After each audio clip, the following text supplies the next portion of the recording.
Hi guys, welcome back to our channel. Flavia here. If you are new here, please do well to subscribe to our channel and you will love it here. Hi. Hey, Hi. Emma. Emma Ayede. Emma Ayede.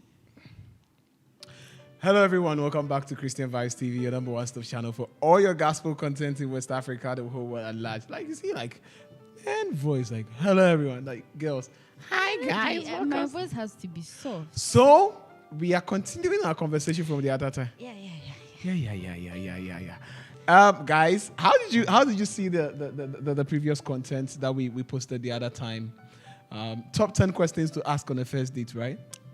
Interesting questions. Christian, faith-based questions to ask on the first date as a Christian. And we had quite a number of responses. One that actually caught our attention was that of church workers, right? Yeah. Yeah, I think that's the part of the conversation that really went. The ushering part. The ushering part. Yeah. So today, what are we talking about? So today we'll be talking about church workers, but our focus will be on ushers. Church workers. Who are church workers? Church workers are people who work in the church. People who work in the church. Yeah. So, I was reading the Bible, and I came across the very first instance where church workers were actually used, and it was in the Gospel of Acts. Is Acts the Gospel? No, the book according to Acts, written by Luke, right? Luke the scientist, Luke the physician. So, I think I don't know the Bible. Oh, no. I know the Bible. I'm just happy for you. That I'm speaking the Bible. Yeah. Jesus, shame on you. For you too. So Luke wrote the book of Acts, right? And reading the very first, how do you call it? Discourse of the book of Acts. That's when we identify the very first church workers. And first church worker that was ever mentioned was Stephen, you know? No. So Stephen was the first church worker that was mentioned. And it comes down to the selection of the 7 people to share the food and all those stuffs, like as the early church was coming up together. Yeah. So church workers have been around for a long time. Very long time. Yeah. And it is interesting to know that the first martyr in the Bible, the very first person who was killed because of the gospel was a church worker. That was Stephen, right? Mm. Yeah. I'm educating with you in the Bible. You won't say, oh, Sheikh Abadosh for me. For educating me.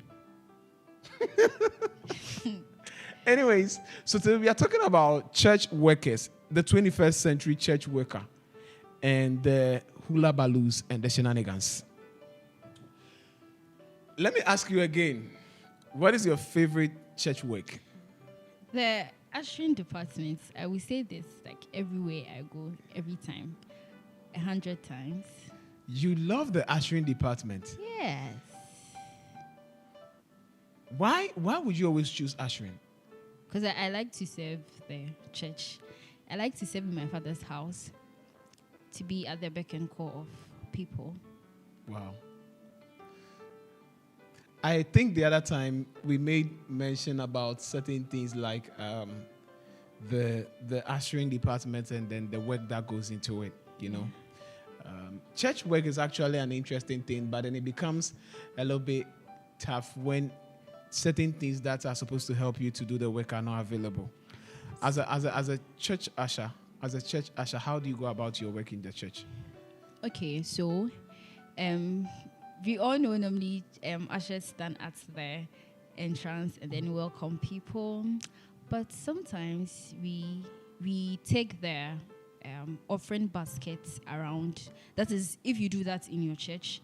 And then we serve communion. We share, maybe if we have to share envelopes, somebody wants to tell you something, whisper something, the pastor wants something. Yeah, so you just basically run errands in the church and then make sure the people are okay. So are ushers in any way different from deacons? Mm-hmm. Yes, or? What's the difference? I don't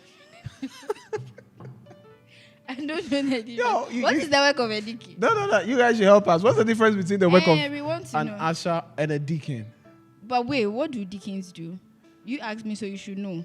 Well, so deacons are actually the people who are commissioned to take care, like they are the stewards of the church house. But there's no way. I'm not cutting. So I think in our dispensation now we call it ushers. I don't know, but then so that's wait, what I think. Your church, the ushers are different from the deacons. Yeah. And so there's no way you will find the deacon at the gate. You will find the usher there. So you will not find it. Deacons are in like more of a diplomatic position than ushers. Let me say it like that way. Okay. Ushers sit here, stand here, do this, but then I feel like deacons are more like. And also, when you go to the Orthodox churches and then some of the Pentecostal churches, that's where they have deacons, right? But then these charismatic churches, they have them ushers. Yeah, because in my church, I don't think there's any vast difference between ushers and deacons. Okay, we will leave that for them to decide. Comment. Tell us your POV about what is the difference between an usher and a deacon. And a deacon. Let us find out. Well, let's go to the next part. Have there been any situation where you ever thought, like, let me quit this ushering job? Yeah, when people want to be really tough and stubborn. So it comes up like, let me quit this ushering job. No, you get pissed at a point, but... Share an experience.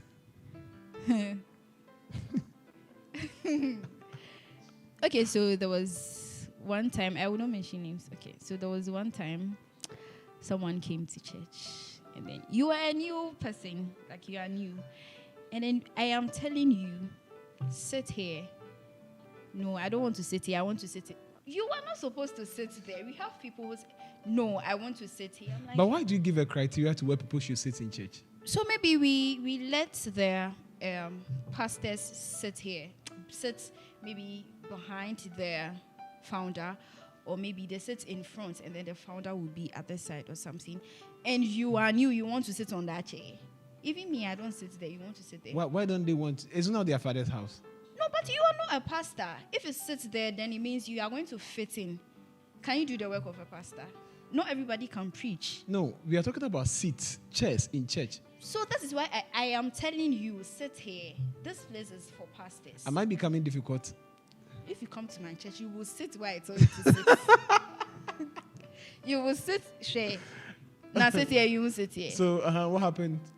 And the person was trying to be like, I was being back and forth, and I'm like, my dear, you will sit here. Eesh. Yes. So just at the beginning of the church. I feel sometimes, as an usher, you have to be firm, very firm. No, but at the beginning of the pastor no preach, we no do praise and worship, we no do prayer serve. There's confusion. There's no confusion. I am just telling you. Sit here. I won't sit. Sit here. I won't sit. What is that? So you are bringing the confusion, but me, I don't care. You are just going to sit at the way you are supposed to sit. Are you sure ushers will go to heaven? They will go to heaven. You know, you're always fighting with people. We are not fighting. I'm just telling you, this is where you have to sit. When I come to your church and you tell me sit here, there's no way I'm going to tell you, no, I don't want to sit here. I want to. This is not my church. There are rules here. Okay, in any instance where this is the church that they attend, they come to church today and they don't feel like sitting in front. They want to sit at the back. If you want to sit at the back, that's okay.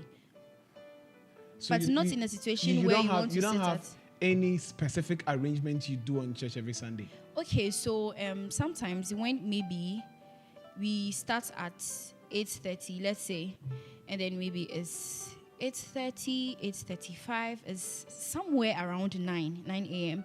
And then we can see that like people are late. Yeah. And you come. We want you to feel like the front seat for us, not where the pastor's seat or church elders or something. Yeah. But like it's maybe a second lane or the third lane. Yeah, we will just talk to you. Oh, please sit here for us. You know, sometimes when the media is taking coverage, it's not nice. I saw in my hand like that. Yeah. So like maybe just sit here for us. But when you're late and you come, my dear, go and sit at the back. Is it something that you have to put the church in a kind of an arrangement to suit the cameras, or you really want people to have a free flow of an experience, a worship experience in church. Because I feel like the Bible tells us that the work of God in the church house should be done with excellence. I think it's somewhere in Psalms or Proverbs. That, the work of God should be done with excellence. Man of the scriptures. Save yourself. And so when I come to church, the arrangement that is given in the church must be followed. If I don't follow, am I not doing the work of excellence? Like, is the sitting arrangement, let me put it this way, is the sitting arrangement a criteria or a momentum to garner towards achieving excellence in worship? Okay, so with the certain arrangement, like I said earlier, sometimes when we see that people are not coming, and then you are in, we tell you maybe sit here because there are spaces in there. We just want you to fill in their spaces. Yes, you have to sit there. And then I don't know why where you sit should affect your worship. And then feel maybe because of where you are sitting, you are not comfortable. If you are not comfortable, maybe because, okay, let's say we have 3 seats here, and then there's a mother with a child here, and then here, if you are any small time the child wants to do something, so the woman has to go. Then there we will adjust. If you want to sit at the corner, we will let you sit there.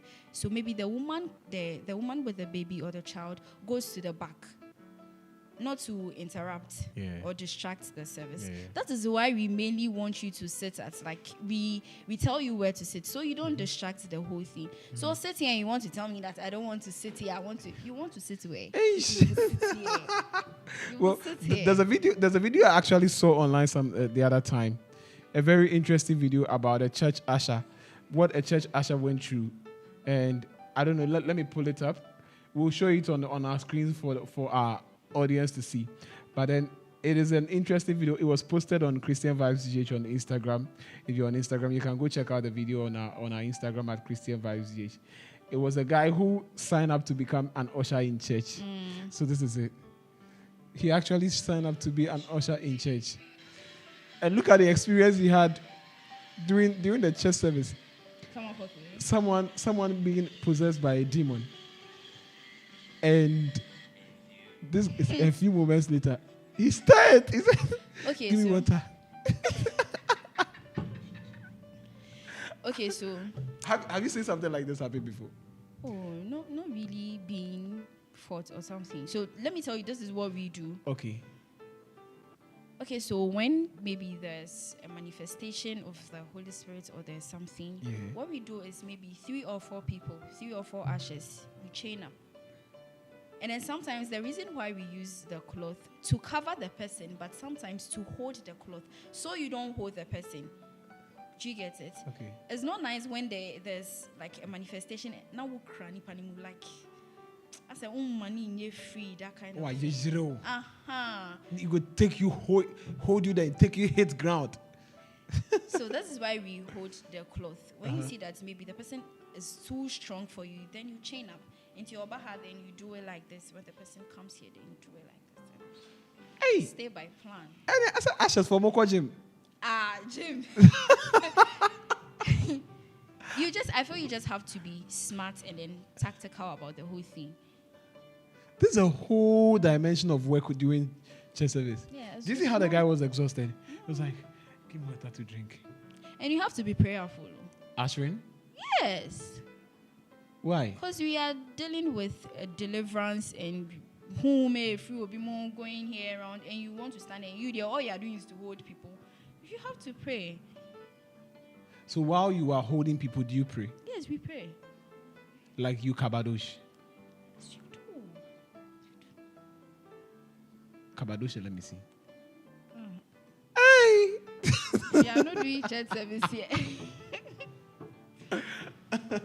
Well, the other time, okay, the last video, you were saying that the previous video, yeah, Ushers should get married. Yeah. Why? Because I said we smile, you have to smile and be nice. No, my point was that Ushers are arguably the people who put up the most beautiful behaviors on a Sunday. And so if anybody's out there scouting for relationship partners, it is probably Ushers they should spot first. Because you see that damsel who goes up and down, she's holding pastor's bottle, she's the one carrying pastor's laptop. Hey. You see that girl, oh my God. Call her. Take her number. Take her number. Yes. So that was my point. When I said ushers are the people who must get married first in church, Okay. I was trying to mean that it is these, they are the people who put up the most beautiful attitude, the most beautiful I mean, we all put up good attitude at church, but then ushers say it is so hard for you to know the true character of an usher on Sunday, because they are all the same in the presence of God. Oh no, I feel sometimes you have to be, when you are doing something I'm not happy about, it doesn't mean I should smile. But ushers smile. Yes, you have to be nice. My cheeks will pain me. I have cheeks. If I Okay. smile, I'll get tired. I'll frown. So you frown and be at the entrance. When I come again. That's why I cannot be an usher. Okay. I mean, that's why I have not entered that space. Maybe one day God will say, go and usher. But then for now. And why are ushers mostly females? Let me ask this question. Can we have equality in the church? Well, I feel some churches have male ushers. Why My church are most ushers female? I don't know, maybe females want to do their job. It's not something we select. If you want to do it, that's fine. So maybe every time it's like females come up, I want to be an usher. At what time must an usher go to church and leave? As an usher, you have to go like before everything starts. So if your church starts at 8:30, by 8 o'clock you should be there to make sure everything is in place, everything is well organized, the environment is okay, everything is intact, the pastor's water is there, the seats are well cleaned, everything is okay. You know, we have mega churches, right? Mm-hmm. And then we have the smaller or local churches. Yes. And as a local church, it will be easier to manage the department. But then at the mega level, how do you think they do it? Yeah, ushering activities. Yeah, they are ushering, because I feel like they will have a complicated system. You know, some ushers rehearse. Huh? Yeah. So my church like this, if you want to be an usher, Like we rehearse. Like, please sit here. Sit here. Yeah, I'm not saying sit. it. I mean, you are rehearsing. No, I am saying we rehearse because if I am already an usher in my church, and let's say you are new, you want to be an usher, you want to join the department. So we will tell you, because you are new, maybe you are not, let me not say maybe, you are not used to going up and down, like you have to be smart and all of that. So we teach you. Yeah. You have to be smart about everything. Maybe the pastor is preaching and somebody wants something. You go in such a way that you don't catch the attention of the pastor, or you don't distract the service, where you find people turning and looking at you, then the whole thing is awful. That's why I'm saying we rehearse. Okay. Yeah. Then there's a lot in the ushering department. There's a lot. Do they pay you? Like No. some departments in the church wants to be paid and all those stuff. If you say some departments in the church wants to be paid, let me understand. You know, people have this problem that they don't see why instrumentalists, I want to talk about instrumentalists, have to be paid. And one time I was having a conversation with a woman and she was like, oh, yeah, and we understand. Sometimes you have to honor the gift. And then instrumentalists, I said, the money did. Huh? I said, the money did. Oh, didi, but well, to me, I don't see that to be something I have to receive money or motivation or something. Maybe motivation is okay. Oh, you did a good job. Oh, you can do better. Words of encouragement is okay, but like money, for me, is a no. I don't know for other people, but for me, no. So you will not accept ushers being given as a token of appreciation or anything like that? No, I'm talking for myself. I don't know for other people, but for me, you want to pay me for my job? No. But you know, sometimes this thing is ushering is a very good thing. It's one of the blessed departments. Exactly. Did you know Stephen was an usher? You said that earlier. Yeah. I mean, when you read the Acts of the Apostles, Acts of Jesus Christ did through the apostles. That should have actually been the title of the book. Acts of the Apostles, like the apostles did it. Like it was Christ He who was did an it. usher. Yeah, he was the leader of the seven, the people who were Serving the church. auctioned to serve The early church. the early church. Okay, so let me continue my story. Yeah. So I was in a service where a guest speaker came to minister and everything.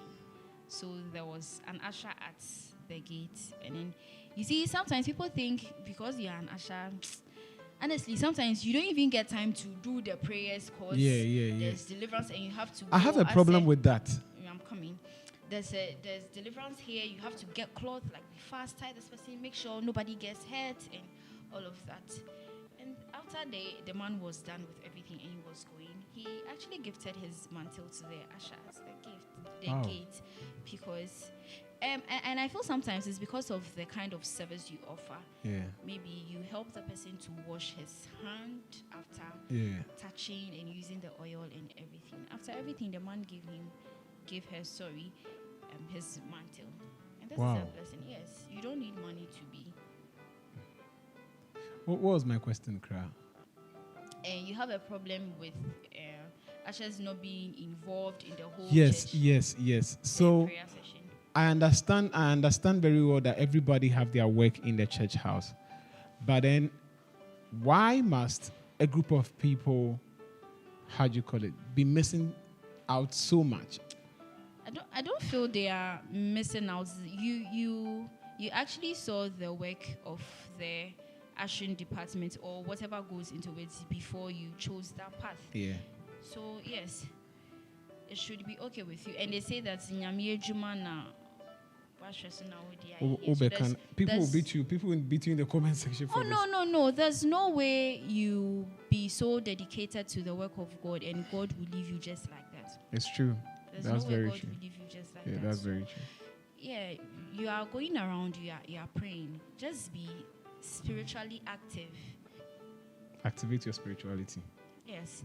So as far as you are running errands, you are going up and down and everything. You are in it. Sometimes you are even maybe going to pick something and then they tell you, maybe come. There's a prophecy for you. There's this. You are still doing the work, but there's a prophecy for you. Yeah. So there's no way you are missing out. No. Even though I am ushering, I am going up and down. If there's a direction, I do it. Yeah. It's just that sometimes when they are praying, you don't have to close your eyes all the time. Small time you open your eye to check the atmosphere. Be smart and be sensitive. When there's some, you are smart so that nobody gets hit. It's a different thing when people get hit. What money you would do? Yeah, I like to do that. I'll be an usher in heaven. You'll be an usher in heaven. I'll share food. You want to share food in heaven? Me and Peter. That means you say Peter is the head of food in the food department. Who said? I don't know, but probably. So say you were saying. Nobody said. Barney says so. Hey. Barney said that Peter is in charge of food in heaven. So he also wants to join. Yeah. So you two want to join? We'll share food. Maybe Leisure to join. Leisure is a gate man in heaven. He's an usher. He's an usher. Tutu. He cannot be an usher. That way he will get angry easily. Oh no. See, I come back Leisure. The heart of a king is in God's hands. So you do the work. That's actually one of my favorite verses in the Bible, you know. Yeah. Heart of a king is in the Lord's hands and it's to where he wants. Right. So this has been the end of our conversation here. Today we had time to talk a lot about one of our thriving conversations on on our YouTube. The other time we posted about the 10 dating tips. It was probably the question about the ushering department that really went viral. And so today we wanted to touch on it and have a couple of conversations around it. My name has been Neza Brown, and I have with me here Flavia. Flavia is the baby of our house. Right. Catch you next time on our next episode on dating, Christian dating, right? Or church conversations. And then please, you can put it in the comment section, the kind of content you want us to do. Maybe you have questions in there, and then we talk about them. We'll be looking forward to answering your questions, and we'll be looking forward to reacting to the very things that you want us to talk about. My name has once again been Neza. Catch you next time on our next episode. Bye. Bye. Why do you make me behave like a girl? Bye. Bye. Bye. Bye. Bye.